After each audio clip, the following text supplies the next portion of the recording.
Hey everybody, this is a quick video in case you have an Electrolux Compact condensing dryer and on the display it's giving you an E5A error and you're wondering what this error is and what you need to do to get rid of it. So first of all, what it is basically the inverter board, which has a thermostat on it, a temperature controller on it, a temperature sensor on it, sorry, continues to overheat and so it will give you this error. Now, the number one reason that this is going to happen, there's nothing necessarily wrong with the dryer, is that, and especially you'll know if you've been doing this, is if you're doing it, it's hot outside or it's hot in your house or wherever you got the dryer, and you've been running the dryer a whole lot,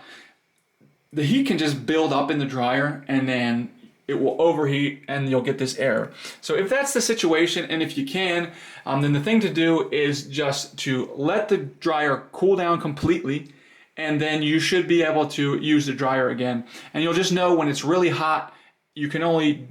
use the dryer so much before it will overheat.